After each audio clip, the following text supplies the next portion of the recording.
Muito bem, meus caros. Vamos continuar a catequese dos bárbaros, porque agora nós estamos na parte 1 da sexta aula. Nós entraremos propriamente nos 10 mandamentos.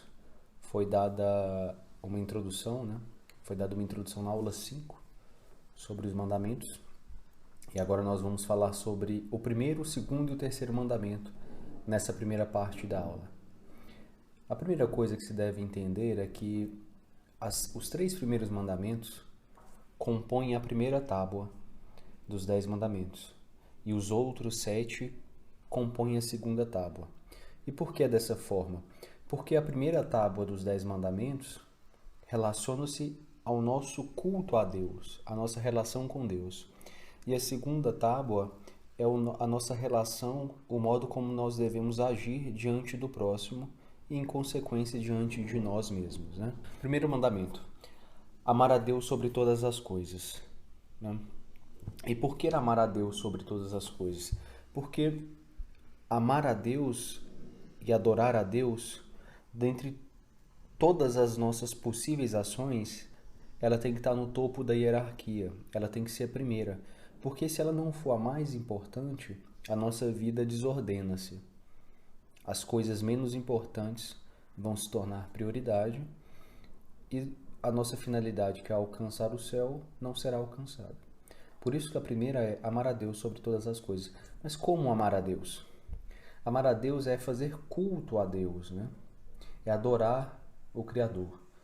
E aí, o catecismo nos ensina que nós podemos ter um culto interior e um culto exterior. Nesse primeiro culto interior, é uma honra relacionada ao nosso espírito. Nós devemos honrar a Deus com a nossa alma. E a nossa alma constitui-se, como nós já falamos aqui várias vezes, de inteligência e vontade. Então, a primeira parte do culto, que é o culto interior, é amar a Deus com a nossa inteligência e com a nossa vontade. Tá bem? Bom, e o culto exterior? Como é que a gente vai amar a Deus exteriormente, né? Amar a Deus exteriormente é uma homenagem, é uma forma de culto exterior com homenagem, né? E com tudo que a igreja nos proporcionou, nos ensinou, né? Como, por exemplo, primeiro ponto, né, seria a parte mais importante de todas, a parte da missa, né? Que seria o grande sacrifício. Na missa nós temos um culto verdadeiro a Deus e também a remissão dos pecados veniais, e também fazer culto a Deus através do que nós chamamos de objeto, que está no catecismo como os objetos, né?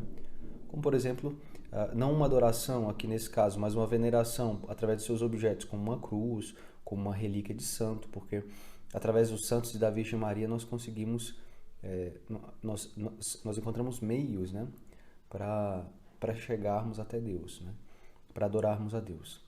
E aqui cabe uma distinção interessante, que é o seguinte: nós católicos, nós somos muito acusados de adorar os objetos. E aqui é preciso entender que nós não adoramos objetos. O que nós fazemos é, através dos objetos que representam ou os santos, que imitaram muito bem Jesus, que imitaram perfeitamente Jesus, ou Nossa Senhora, a Mãe de Deus, né, ou a própria imagem de Jesus, nós conseguimos, através dessas imagens, venerá-las e honrá-las para que Deus seja mais ainda honrado. É isso que acontece.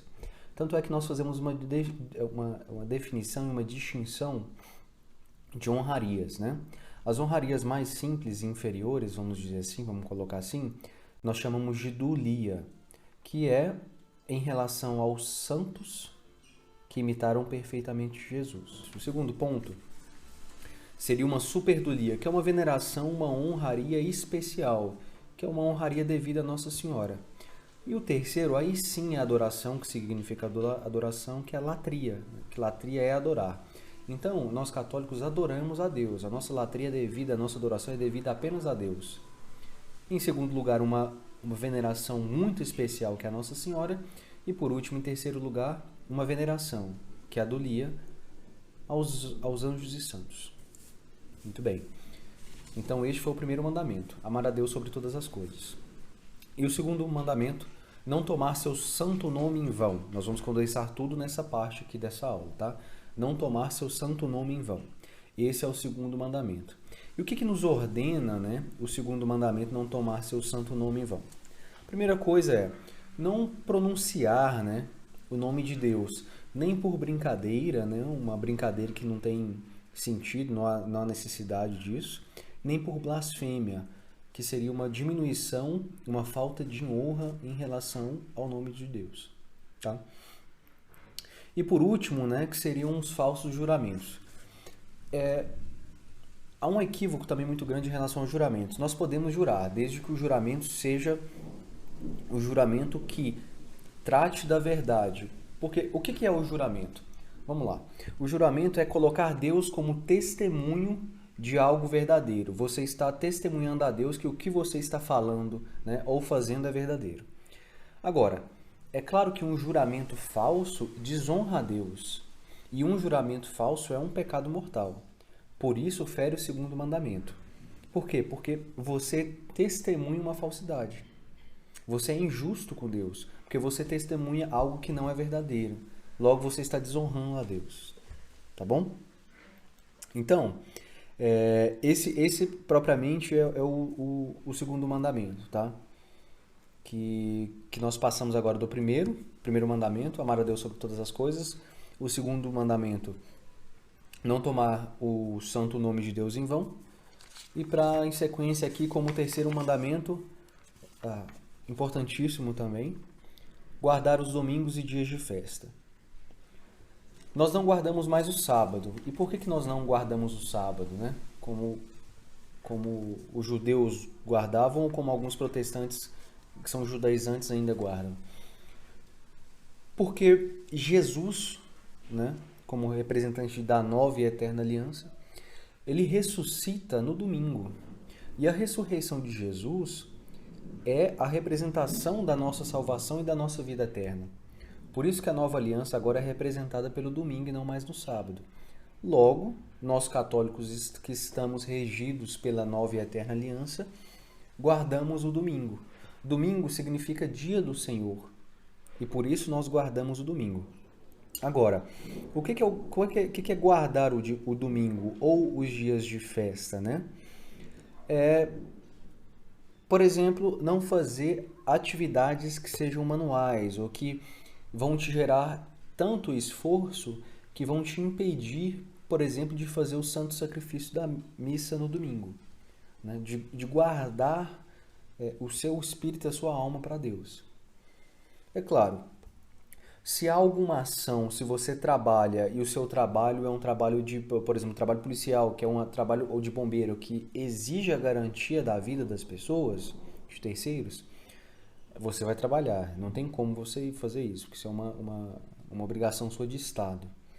Mas, se não é assim, se não é uma obrigação, você não deve trabalhar nos domingos e nos dias de festa. Você deve guardá-los para Deus e para a igreja. Tá bem? Apenas aqueles trabalhos que não vão te desgastar ao ponto de atrapalhar a sua guarda para Deus. Tá bom? Claro, existem essas exceções como eu falei aqui. Tá bom? Então, pessoal, é isso. Esses foram os primeiros 3 mandamentos, os mandamentos que estão na primeira tábua dos mandamentos, recebida por Moisés. E agora nós vamos passar para os próximos 7 mandamentos. O 9º e o 10º nós colocamos em um só, nós condensamos no 10º mandamento apenas. Então, até os próximos mandamentos.